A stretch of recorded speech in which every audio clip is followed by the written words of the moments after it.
একদিন এক রাতে এক বুড়ি তার নাতিকে নিয়ে শহর থেকে বাড়ি ফেরার সময় রাস্তা ভুলে যায় এবং ভুল করে এক জঙ্গলের ভেতর ঢুকে পড়ে আর নাতিকে বলতে থাকে, ভয় পাস না রে, আমি আছি তো।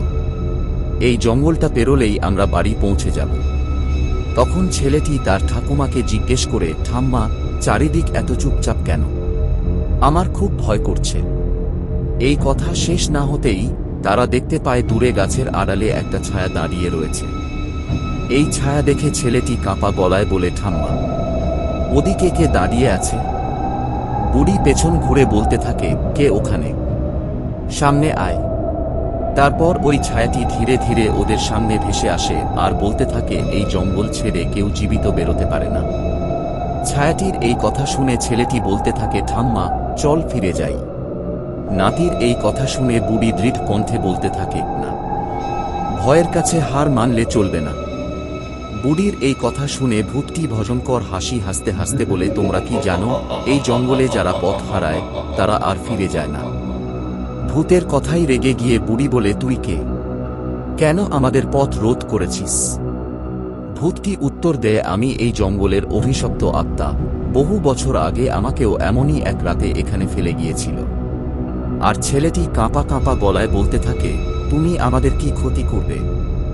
ভূতটি ধীরে ধীরে উত্তর দেয়, যদি আমার কথা না শোনো তবে হ্যাঁ।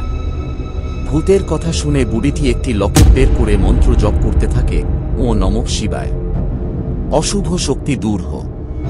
তারপর লকেট থেকে আলো বেরোতেই ভূত কষ্টে চিৎকার করে ওঠে আর বলে, না, এই শক্তি, এটা আমাকে দুর্বল করে দিচ্ছে।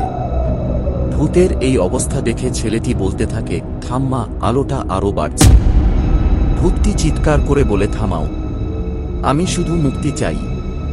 বুড়ি উত্তর দেয়, মুক্তি পেতে হলে অশুভ ত্যাগ কর।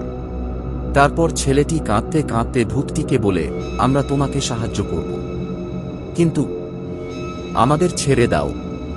তারপর ধীরে ধীরে গোত্রের চোখের লাল লাভার ধীরে ধীরে নিভে যায় আর মৃদু স্বরে বলতে থাকে, আজ তোমাদের ছেড়ে দিলাম, কিন্তু এই জঙ্গলে অন্ধকার এখনো বেঁচে আছে।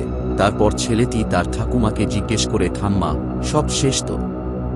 বুড়ি দূরে তাকিয়ে তার নাতিকে উত্তর দেয়, না রে, অন্ধকার কখনো পুরো শেষ হয় না। খানিকক্ষণ বাদ দূরে আবার দুটি লাল চোখ জ্বলে ওঠে।